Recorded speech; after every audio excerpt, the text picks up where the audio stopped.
Selamat sore pemirsa, Anda masih menyaksikan Breaking News Metro TV. Proses untuk mencari pesawat AirAsia jenis Airbus A320 dengan nomor penerbangan QZ8501 yang hilang terus dilakukan. Ada sejumlah titik yang menjadi lokasi pencarian dan kami akan membahas tentang hal ini bersama narasumber yang sudah hadir di studio. Tentunya juga kami akan hadirkan laporan terkini dari sejumlah dari sejumlah pihak dan dari beberapa titik-titik pencarian juga, walaupun pencarian saat ini sudah dihentikan dan akan kembali dilanjutkan besok. Ya, ada banyak dugaan terkait hilangnya pesawat AirAsia QZ8501. Sejauh ini apa kemungkinannya dan bagaimana proses pencarian yang dilakukan oleh tim SAR? Kita akan langsung berbincang bersama Kapten Pilot Senior Randy Sasmita Aji. Selamat sore. Kapten Randy, waalaikumsalam. Terima kasih untuk kehadiran Anda. Sejak pagi kita sudah berbincang tentang apa yang mungkin terjadi. Mengapa bisa hilang kontak dengan tower?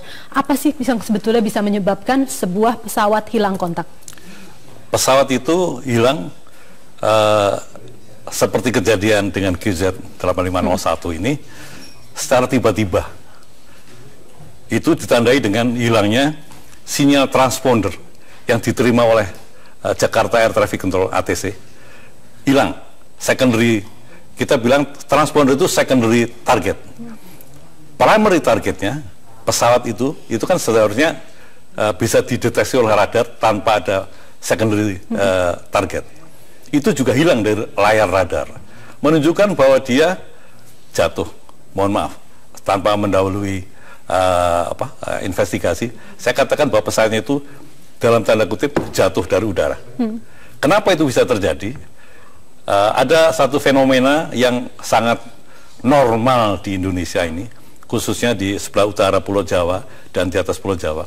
Kita sebut sebagai fenomena alam, secara meteorologi sebut sebagai ITCZ, Intertropical Convergence Zone. Di mana ITCZ ini, Intertropical Convergence Zone ini, pertemuan arus udara dari utara dan selatan. Kalau dalam bahasa Indonesia kita sebut pertemuan angin pasat atau trade wind utara dan selatan, itu membentuk suatu area memanjang begitu dari barat ke timur. Itu menghasilkan awan yang masif, awan yang tinggi, kebanyakan awan cumulus nimbus. Di mana dalam hal ini cumulus nimbus itu tidak hanya cumulus nimbus tapi towering cumulus nimbus, bisa sampai 50.000 kaki. Kalau pesawat sampai memasuki area cumulus nimbus dengan ketinggian yang ekstrim, dia akan mendapatkan cuaca yang ekstrim juga, antara lain turbulensi yang ekstrim. Turbulensi yang ekstrim. Kita berhenti dulu di situ, kita dengarkan kumandang azan maghrib untuk wilayah DKI Jakarta dan sekitarnya. Ya, pemirsa, kita akan lanjutkan perbincangan. Di studio sudah ada dua narasumber lagi yang bergabung. Ada Nono Sampono, mantan Kepala Basarnas, dan Wahyu Supriantono, Kepala Asosiasi Teknisi Pesawat. Selamat sore, Pak Nono dan Pak Wahyu. Selamat sore, terima kasih sudah bergabung. Tadi sudah sempat ada pembicaraan dengan Kapten Randy tentang apa yang bisa terjadi. Ada dugaan ini terjadi flame out misalnya. Kalau Mas Wahyu melihatnya seperti apa? Pertama-tama saya akan sampaikan dulu innalillahi wa inna ilaihi rajiun, karena dengan adanya pesawat yang hilang ini ada insiden memang belum tentu ada korban jiwa. Kalau eksiden pasti ada korban jiwa. Nah, dari saya pertama saya akan sampaikan ikut berbela-sungkawa kepada seluruh awak pesawat dan penumpang yang tergabung dalam penerbangan tersebut, utamanya kepada Kapten Irianto selaku pimpinan penerbangan dan keluarga Mas Saiful Rahman selaku engineer di AirAsia tersebut. Kembali ke pertanyaannya, engine flame out itu kalau menurut saya tidak masalah, karena yang penting di dalam pesawat tadi masih ada baterai. Jadi flame out tidak memutus aliran baterai ataupun listrik ke dalam pesawat? Ya, karena di pesawat itu ada dua baterai yang bekerjanya, baterai tadi bisa 30 sampai 45 menit. Artinya kalau dengan dua baterai bisa sampai 1 jam.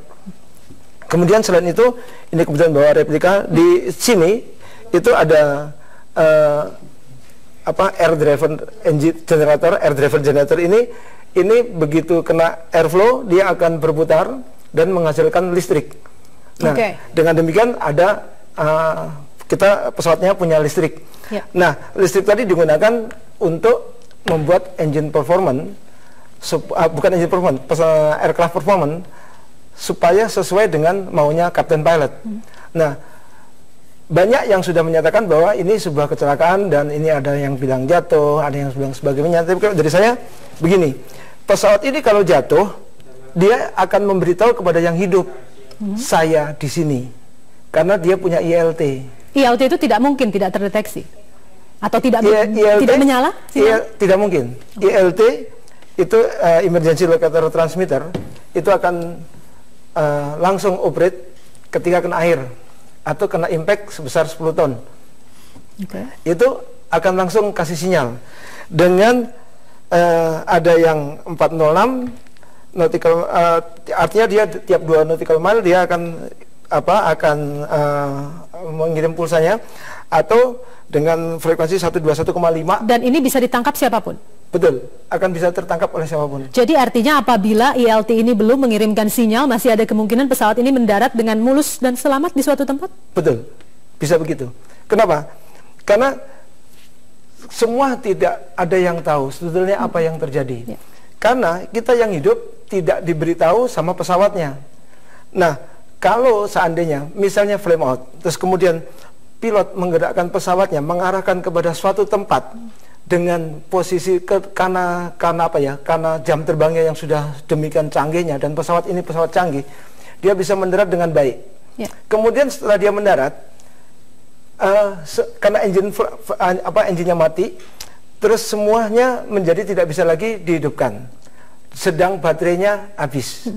Jadi ya tidak bisa berkomunikasi, apalagi kalau dia mendarat di satu tempat yang blank spot, yang terhadap sinyal. Untuk sinyal pesawat juga ada blank spotnya begitu? Bukan. Itu masih ada kemungkinan. Penumpang kan punya HP, dan itu daerah blank spot terhadap, sehingga tidak terjadi komunikasi.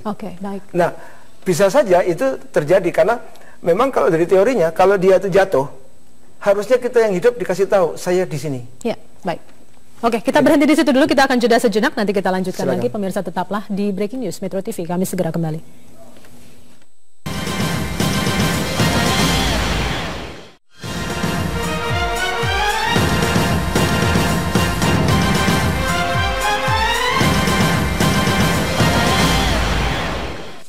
Ya pemirsa, pesawat Asia jenis Airbus A320 yang hilang kontak memiliki kode QZ8501. Pesawat yang membawa 155 penumpang ini telah hilang kontak selama 3 jam lebih. Dan berdasarkan informasi yang kami terima, pesawat AirAsia yang berangkat dari Bandara Juanda atau dari rute Surabaya ini adalah sekitar pukul 5:20 pagi waktu Indonesia Barat, dan seharusnya pesawat tiba di Singapura sekitar pukul 8:30 pagi waktu Singapura. Kapten pilot bernama Irianto dan juga nama awak kabin diantaranya adalah Remy Immanuel Plesel, Wanti Setiawati, Hairunisa Haidar, Oscar Desano, Wismoyo Ari Prambudi, dan juga Saiful Rahmat. Dan hingga kini penyebab hilang kontak masih diselidiki.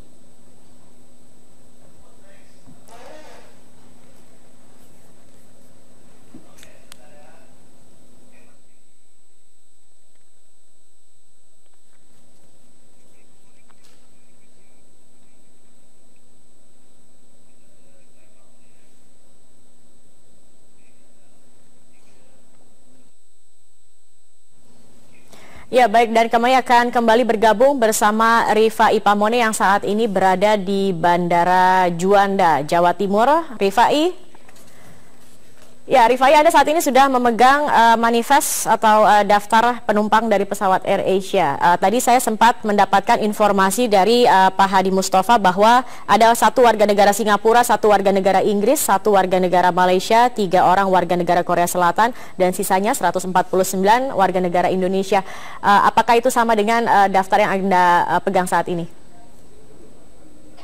Masih dikonfirmasi sejauh ini, Zakia, kami masih mengkonfirmasi sejauh ini terkait dengan warga negara asing yang masuk dalam manifest 155 penumpang pesawat AirAsia hari ini. Namun yang saat ini ingin kami tekankan adalah sudah mulai banyak di kantor Angkasa Pura yang dijadikan crisis center ini, pihak keluarga dan juga kerabat yang mulai berdatangan secara manual. Mereka tidak lagi menggunakan telepon.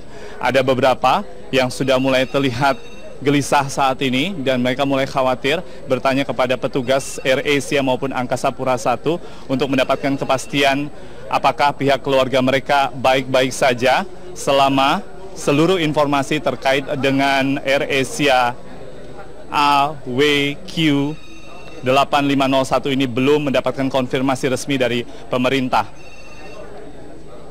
Saya akan mencoba menanyakan kepada beberapa orang keluarga. Bapak, selamat siang Bapak. Assalamualaikum. Waalaikumsalam. Pak Maskur. Pak Masdur sekarang sedang mencoba untuk mencari atas nama siapa Bapak? Ibu Sumarni. Ibu Sumarni Bapak. Iya. Ibu Sumarni berangkat dari Surabaya. Informasinya jam berapa Bapak? Jam 5 lebih. Jam 5 tadi dari Surabaya. Jam 5 dari Surabaya. Apa yang akan dilakukan Ibu Sumarni di Singapura sedianya Bapak? Hanya berlibur aja ini sama adik-adik ini. Jadi ada berapa keluarga Bapak di dalam pesawat? Ada 4. Ada 4. Iya. Saat ini apa yang Bapak harapkan dengan datang di crisis center saat ini Bapak? Untuk mencari informasi dalam harapan selamat bisa diketemukan. Apa yang sudah Bapak dapatkan saat ini setelah datang di sini Bapak? Informasi apa yang Bapak dapat dari petugas? Informasi yang nempel di papan pengumuman ini. Jadi sementara baru informasi ini saja Bapak? Iya. Oke. Bapak, kalau tadi pada saat Bapak sempat mendapatkan... Oke. Baik. Baik, karena begitu banyaknya suasana dan situasi haru yang terjadi di ruang crisis center saat ini, Zakia, Trikora Harjo selaku Direktur atau Manajer Utama Pimpinan dari Angkasa Pura I ikut menenangkan pihak keluarga dan juga kerabat yang saat ini mulai berdatangan. Semakin banyak saja yang berdatangan ke crisis center saat ini. Dan beberapa keluarga masih terus mencoba mempertanyakan apa yang terjadi dengan maskapai AirAsia. Keluarga yang datang saat ini, mereka langsung mendatangi meja utama dari ruang crisis center di ruangan ini, dan mereka masih dalam kondisi yang sangat shock, utamanya untuk keluarga yang perempuan ataupun dari keluarga setiap penumpang yang setelah mereka cek dalam manifest ini benar bahwa nama keluarga mereka ada di sini. Sekali lagi, keluarga dari manifest yang ada di dalam catatan dari awak AirAsia terus berdatangan saat ini di crisis center, dan mereka begitu khawatir terkait dengan kondisi yang belum pasti yang bisa dikonfirmasi oleh pemerintah terkait dengan pesawat yang ditumpangi oleh keluarga mereka. Selamat siang Ibu, selamat siang Ibu. Kami turut bersimpati Ibu. Ibu mencari keluarga atas nama siapa Ibu? Semua ada berapa keluarga Ibu? 7. Keluarga Ibu ke Singapura dalam tujuan apa Ibu? Jalan-jalan. Berlibur Ibu. Oke Ibu, mungkin Ibu bisa sebutkan satu keluarga Ibu di sini yang mana Ibu? Keluarga Ibu yang mana Ibu? Charlie semua. Satu keluarga sama mama saya. Berapa orang Ibu totalnya? 7 orang. Jadi ibu, mama, lalu ada anak, kakak saya satu keluarga. Jadi mereka semua dari Surabaya Ibu? Dari Surabaya. Ini atas nama keluarga siapa Ibu? Charlie. Keluarga Charlie. Dari Surabaya Ibu, memang bertempat tinggal di Surabaya. Ibu, kalau Ibu pada saat ini apa yang paling Ibu harapkan dari informasi yang Ibu ingin? Mas, tolong, ini kondisinya lagi gitu, jangan ditanya terus. Baik. Anda harus mengerti perasaan orang. Pak Trikora, kalau apa yang diamankan? Kalau dari Pak Trikora yang ditenangkan? Ya, baik. Kita akan mencoba mengkonfirmasi terus, Zakia, terkait dengan apa yang saat ini dilakukan oleh pihak Angkasa Pura dan juga AirAsia. Mereka mencoba menenangkan pihak keluarga dan kerabat yang datang di crisis center saat ini. Dan Bapak Triko Raharjo selaku manajer utama dari Angkasa Pura I juga langsung turun tangan saat ini mencoba menenangkan sambil mengumpulkan seluruh informasi baik dari pihak AirAsia dan juga di sini ada pihak pusat penerbang Angkatan Laut yang memang juga menjadi satu bagian dari area Bandara Internasional Juanda juga turut serta ada di sini dan mereka terus berkoordinasi dengan pihak di Jakarta yang menjadi pusat area dari AirAsia. Kami akan mencoba lagi. Pak Triko Harja, mungkin sedikit saja Bapak, apa yang mencoba Bapak sampaikan kepada pihak keluarga sana agar mereka lebih tenang, Bapak? Jadi gini Bapak, para pendengar sekalian atau khususnya pihak korban, kami di Bandara Udara Juanda menyiapkan krisis center. Silahkan datang ke Juanda untuk mendapatkan informasi-informasi yang tentunya akan kami berikan secepat mungkin atau seupdate mungkin. Dan mohon pada kawan-kawan wartawan ataupun ini mohon dimengerti kawan-kawan atau pihak keluarga ini lagi kondisi kayak gitu, jangan mohon maaf, jangan ditanya dengan ini, mohon diberi kesempatan mereka berpikir. Bapak lebih teknis mungkin sudah ada update informasi dari pusat Bapak atau dari pemerintah terkait dengan peristiwa yang menimpa AirAsia ini? Sementara ini kami hanya diinstruksikan untuk membuka krisis center untuk melayani pihak keluarga korban, demikian. Terkait dengan warga negara asing Bapak, ada klarifikasi terkait penumpang dari warga negara asing? Sementara ini belum dari pihak keluarga dari kedutaan Jerman, Korea ataupun Malaysia yang ada yang termasuk atau Singapura ini belum ada konfirmasi ke kami. Oke, sekali lagi Bapak, mungkin Bapak bisa mengulang harapan Bapak kepada mungkin keluarga saat ini yang mungkin bisa lebih tepat datang ke sini atau mungkin hanya sekedar menelpon? Kalau memang ada kesempatan datang ke sini, kami persilahkan. Dengan telepon pun kami layani sebaik-baiknya.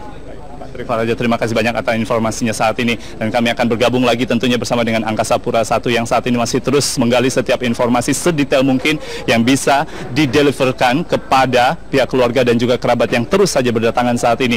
Dan dering telepon juga masih terus terjadi hingga saat ini untuk menanyakan segala detail terkait dengan peristiwa yang menimpa AirAsia. Zakia, kembali kepada Anda. Ya, baik, terima kasih Rifai Pamones. Sekali lagi saya konfirmasi bagi para keluarga ataupun juga kerabat dari penumpang bisa menghubungi 031 Rifai ya, 8690945 dan 03186900855. Dan pemirsa, sekali lagi kami informasikan bahwa pesawat AirAsia sudah hilang kontak dengan nomor penerbangan AWQ8501 dengan jenis Airbus A320 dengan rute dari Surabaya menuju ke Singapura.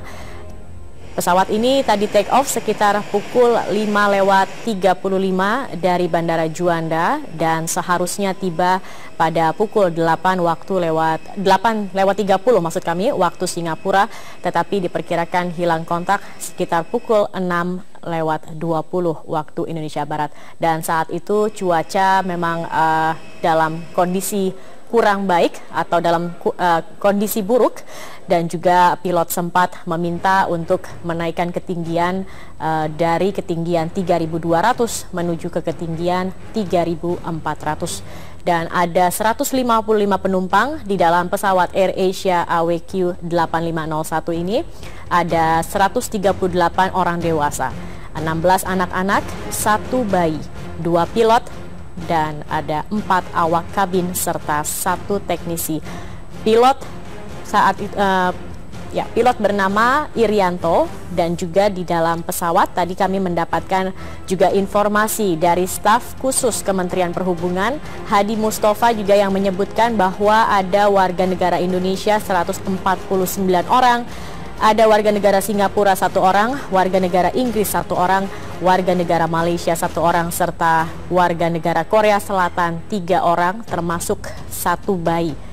Dan juga bagi Anda pemirsa yang ingin mencari lebih tahu terutama bagaimana kondisi terkini dan juga Anda kerabat maupun juga keluarga Anda bisa menghubungi di nomor telepon 03186900945 atau di 03186900855.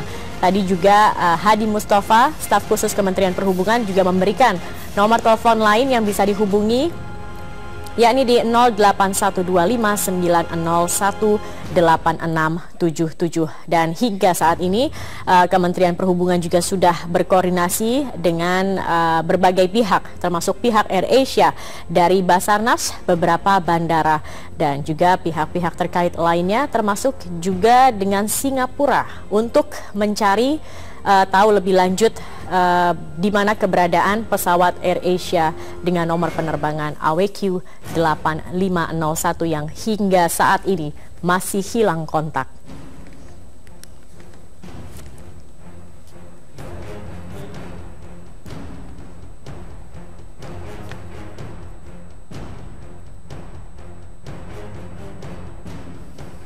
Dan pemirsa, Breaking News Metro TV masih akan berlanjut. Setelah jeda pariwara berikut ini, kami akan kembali. Tetap bersama kami di Metro TV.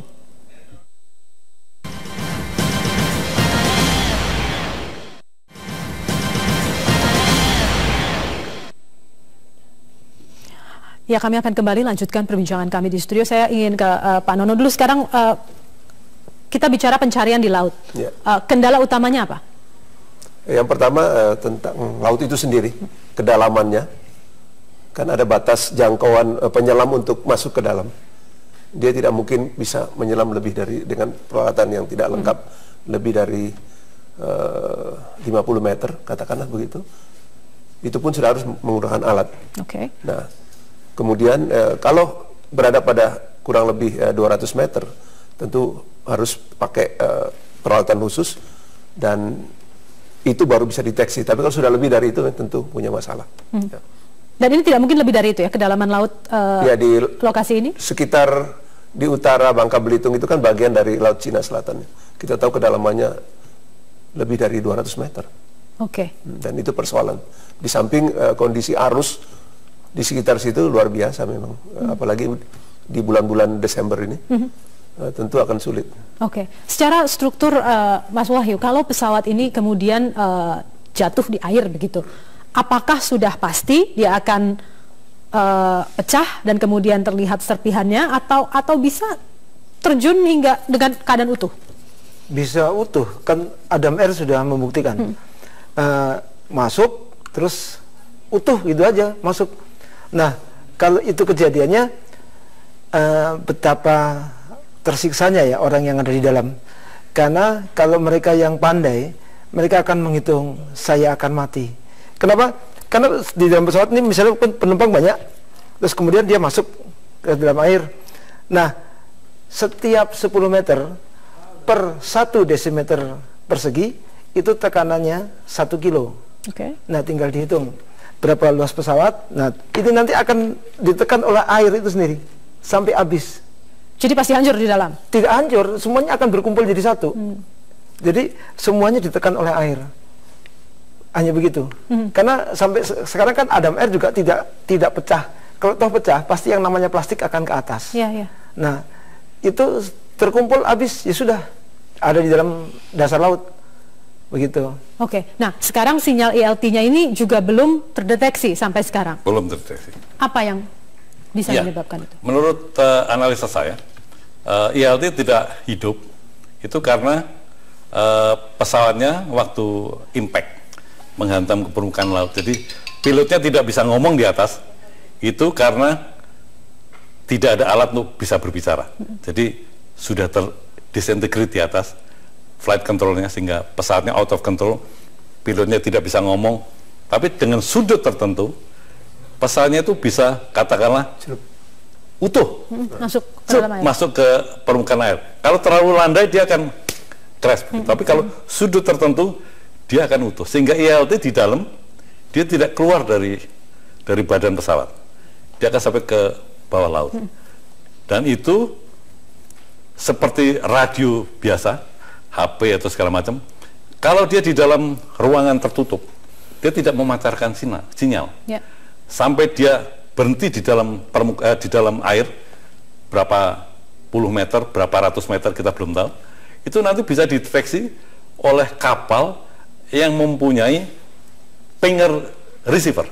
Jadi flight data recorder dia mempunyai transmitter ILT tadi di flight data recorder. ada flight data recorder, ada cockpit voice recorder, itu masing-masing ada.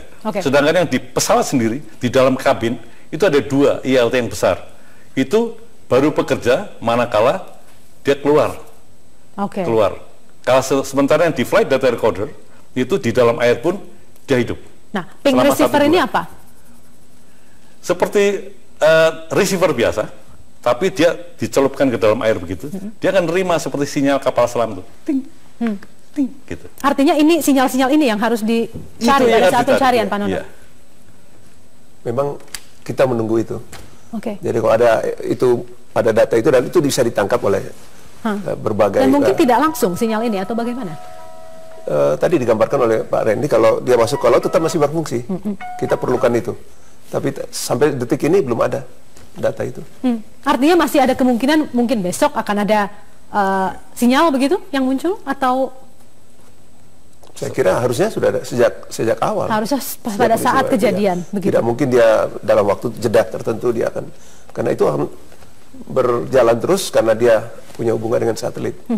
Dan bisa ditangkap oleh radar-radar yang memang.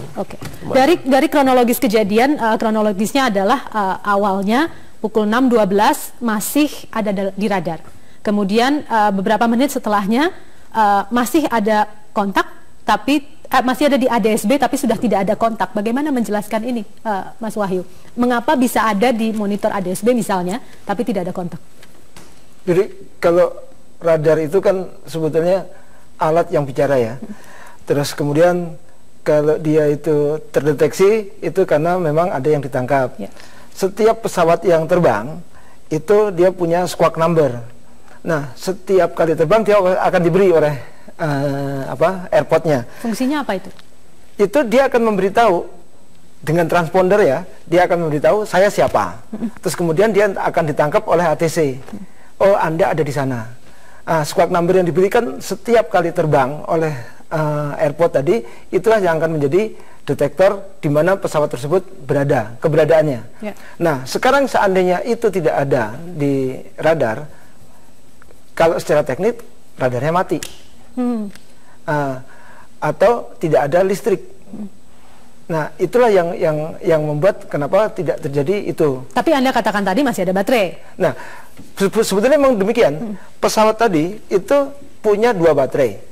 Yang dengan 2 baterai tadi itu paling tidak dia mampu bertahan sampai dengan 1,5 jam untuk punya baterai, punya power, artinya punya electrical, artinya bisa menggerakkan sayap dan sebagainya, radar itu bisa, sehingga pilot bisa mengarahkan kemana pesawat ini akan dibawa. Nah itu dulu. Nah kemudian tadi kita kembali ke squawk number ya, squawk number itulah yang akan memberikan informasi kepada setiap ATC bahwa saya ada di mana. Nah, kalau itu nggak ada, berarti itunya rusak atau itunya tidak bekerja. Yang mana yang rusak? Transpondernya. Transpondernya. Nah, transponder nggak bekerja tadi, tentunya karena listrik.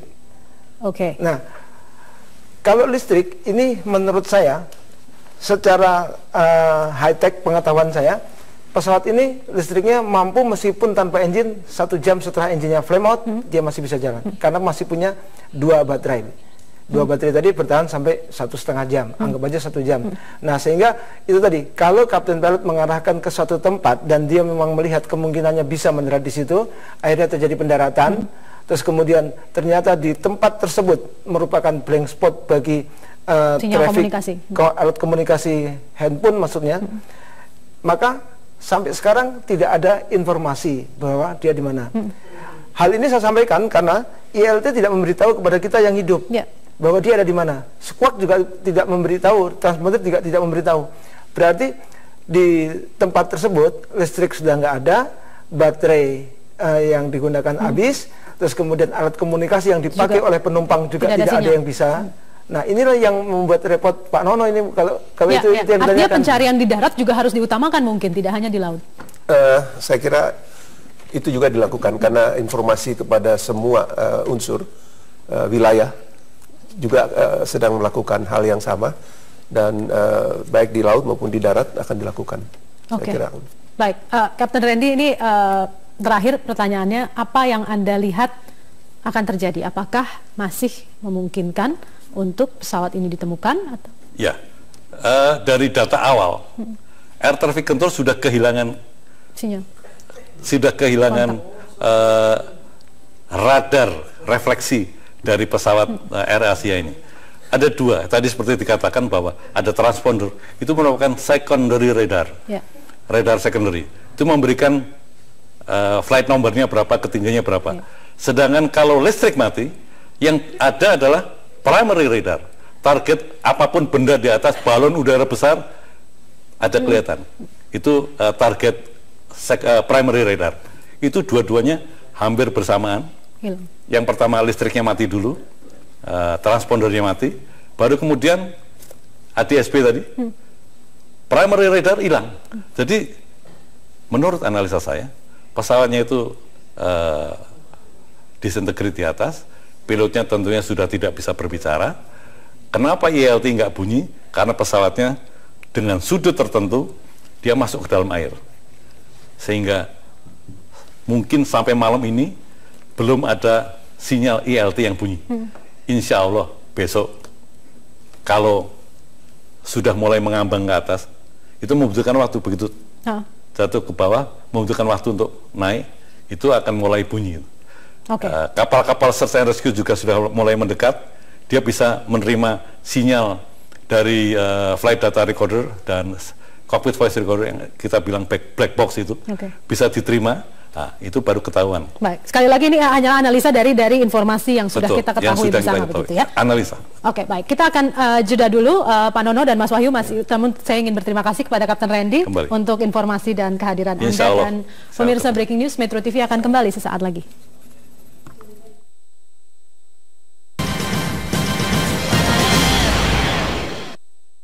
Dan saat ini sudah bergabung bersama kami di studio Bapak Zainul Tahar dari Basarnas. Selamat malam. Selamat malam. Yang ingin kami ketahui sekarang adalah dari upaya pencarian yang dilakukan sepanjang hari ini, wilayah-wilayah mana saja yang sudah disisir? Terima kasih. Kami sudah melakukan hal yang pertama adalah koordinasi awal. Kemudian kami menentukan datum, daerah operasi, kemudian mempersiapkan semua alut Basarnas yang kami miliki, terdiri dari 7 kapal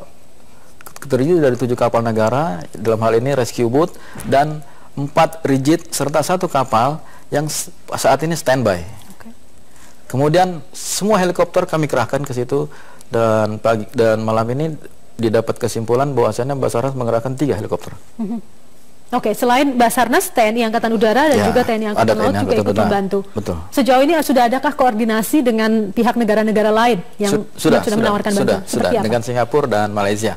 Jadi kami hanya tinggal menunggu security clearance, kemudian mereka silakan masuk. Jadi upaya pencarian hari ini belum diikuti oleh dari negara-negara lain, tersebut belum. Besok apakah sudah? Besok mudah-mudahan mereka bisa masuk, terutama dari Singapura dan Malaysia, untuk melakukan searching.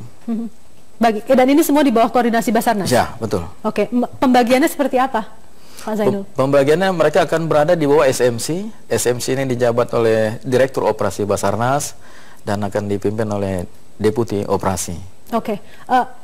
Tadi pencarian sempat dihentikan sore? Ya. Dan akan dilanjutkan pukul berapa besok? Besok pagi, kira sekitar jam 7 atau jam 8 sudah. Seperti apa kondisinya tadi sehingga pencarian dihentikan? Kondisi cuaca hujan di tengah, kemudian mendung. Jadi memang kalau sudah gelap itu cut, kita langsung untuk prepare lagi untuk besok pagi. Dan rencananya akan berlangsung berapa lama upaya pencarian? 1 minggu. Dan jika diperlukan, ditemukan tanda-tanda lagi, kita akan perpanjang. Dan untuk saat ini dari titik yang menjadi fokus pencarian, apakah akan terus diperlebar sepanjang seminggu ke depan? Begini, kita melihat situasi di lapangan ya Mbak. Jadi situasi di lapangan itu apakah dalam 1 atau 2 hari ini kita dapatkan kondisi musibah tersebut, kita nggak akan memperlebar. Tapi rentang areal operasi ini, Selat Karimata ini, antara Belitung Timur sampai di Pontianak, di Pangkalan Bun tepatnya. Mengapa rentan? Jadi rentang operasinya, maksudnya bandnya operasi itu di situ. Sejauh ini apa yang sudah Anda dapatkan sepanjang hari ini dari upaya pencarian? Kita belum dapat apa-apa, belum menemukan sesuatu pun. Masih informasi yang simpang siur yang tidak ada buktinya. Serpihan itu, ada informasi tadi bahwa ada serpihan yang mengapung? ada tapi kami tidak melihat fotonya maupun bukti-buktinya. Oke, tapi Anda menerima informasi itu tapi tidak menemukan di lapangan begitu betul. ya? Oke, Pak Nono, apa lagi yang bisa dilakukan sekarang dari sisi pencarian? Begini, pengalaman kami pada waktu evakuasi dan pencarian pesawat merpati di Papua di laut juga memang agak berbeda dengan yang sekarang ini. Ada kondisi-kondisi yang diuntungkan pada waktu itu. Itu sudah saya katakan. Walaupun peralatan yang kami gunakan dibandingkan sekarang sangat-sangat terbatas. Yang saat ini kita butuh informasi awal tentang lokasi. Dan kemudian tadi digambarkan bahwa betapa sulitnya kalau pesawat itu sudah hancur berkeping-keping di atas. Ya, atau dia masuk dengan sudut tertentu dan utuh. Dan itu juga terjadi kesulitan. Dan kalaupun berkeping-keping juga tidak langsung muncul ke permukaan begitu ya? Kalau berkeping-keping biasanya kan ada bagian benda-benda yang terapung, mengambang, ada floating. Itu langsung atau butuh waktu dari bawah air untuk bisa mengambang? Iya, plastik langsung. Dan kalau kalau mayat pun akan beberapa saat akan terapung. Oke. Kalau pesawat ini masuk utuh ke dalam air, apa yang terjadi? Bagaimana bisa mungkin menangkap sinyal atau upaya pencarian seperti apa yang harus dilakukan kalau ini ada jauh di bawah laut? Ya, harus ada peralatan khusus kayak yang digunakan untuk pesawat Malaysia. Oke, peralatan khusus ini ada di kami memiliki robot itu untuk kedalaman tapi masih sampai sekitar 100 meter. Jadi alat ini bisa dioperasikan dari atas secara robotik dan menggunakan sinyal. Nah, kami juga mempunyai marine detector, jadi semua yang ada di bawah bisa kami deteksi. Nah, ini tinggal besok bagaimana situasi di lapangan. Oke, baik. Kita kembali jeda dulu, nanti kita lanjutkan lagi. Pemirsa tetaplah bersama kami di Metro TV.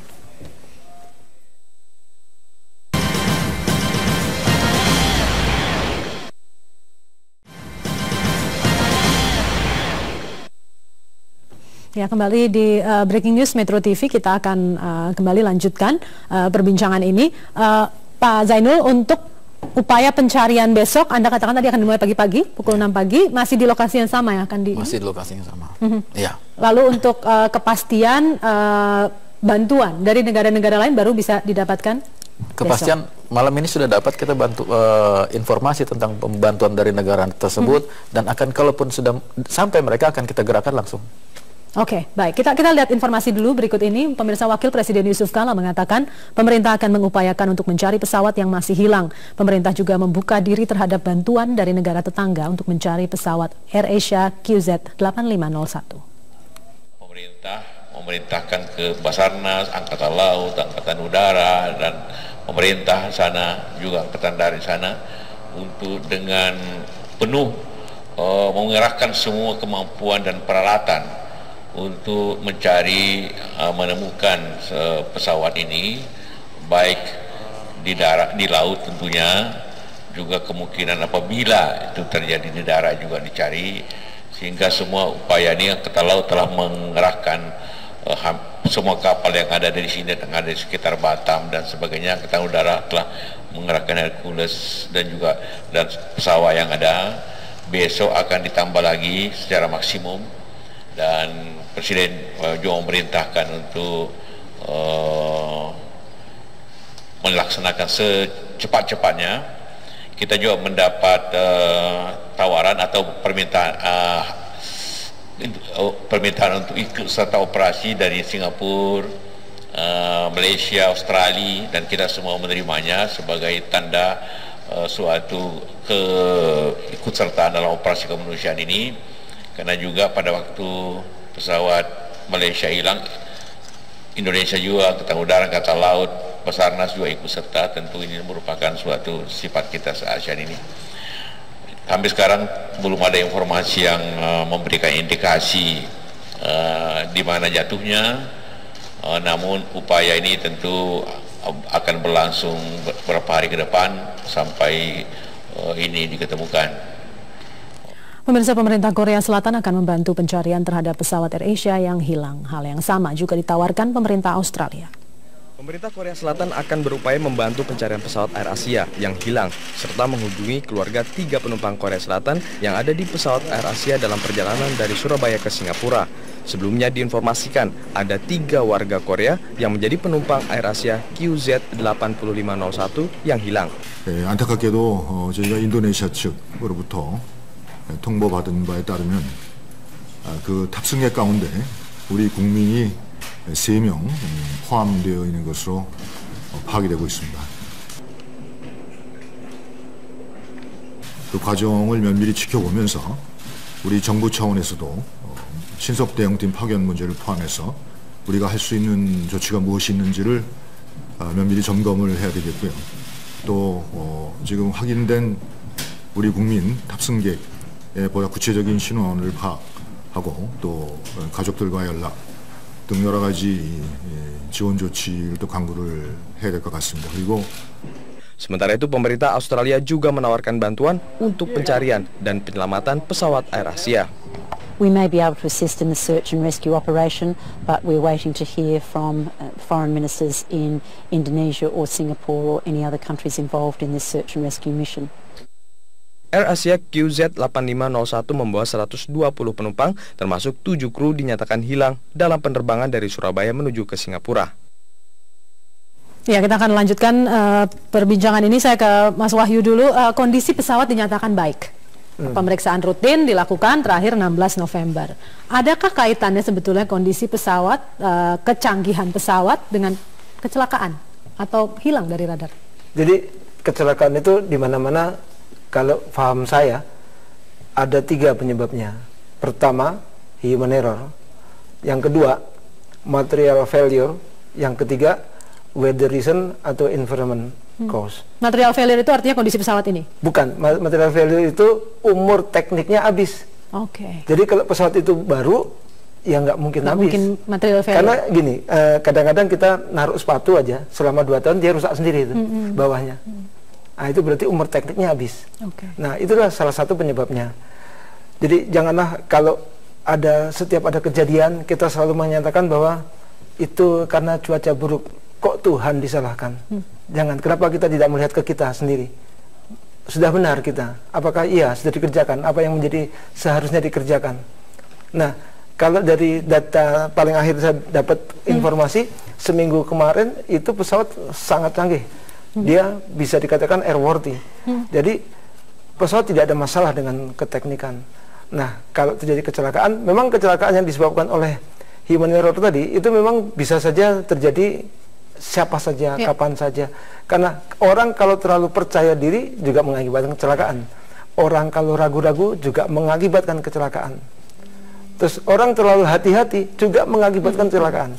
Jadi harus yang biasa-biasa aja. Bagaimana sesuai SOP-nya. Baik, Pak Nono, ini sudah 12 jam sejak kontak terakhir. Apa yang bisa kita simpulkan sementara ini? Kita berharap operasi SAR ini bisa menemukan pesawat itu walaupun persentasinya kecil dalam keadaan utuh di satu lokasi yang blank spot. Kita berharap itu harapan kita, harapan kita mendarat di suatu tempat. Atau di darat apalagi yang kita harapkan. Kalaupun di laut dalam keadaan utuh kira-kira begitu, dan kita pun berharap agar ada kepastian. Ya, karena operasi ini sudah dirancang untuk 7 hari pertama dan kemudian secara bertahap bisa diperpanjang kalau tergantung situasi. Nah, adapun kalau ada keterbatasan yang dimiliki oleh pihak Indonesia, saya kira kita harus dengan terbuka menerima bantuan dari negara lain, dan itu hal yang biasa. Dalam keadaan darurat seperti ini harus ada kerjasama antara negara-negara, satu sama lain saling membantu, saya kira, dan masyarakat di sekitarnya pun juga harus diberikan informasi agar mereka juga mengetahui, dan mereka juga ada upaya apa yang terjadi, dan saya kira kita mendoakan semoga ya keadaan penumpang itu selamat dan pesawat itu selamat. Baik, Pak Zainul, terakhir fokus pencarian di darat seperti apa rencananya ke depan? Kita belum sampai pada fokus pencarian sementara ini di darat, masih di laut. Jadi Basarnas akan mengerahkan seluruh kemampuan kami, alut maupun personal. Jadi kami juga meminta bantuan kepada potensi-potensi SAR seperti TNI, Polri, dan institusi-institusi lain yang terkait untuk bersama-sama memperjuangkan ini. Ya. Baik, Pak Zainul, terima kasih untuk kehadiran Anda, juga Mas Wahyu dan juga kepada Pak Nunus. Terima kasih, selamat malam.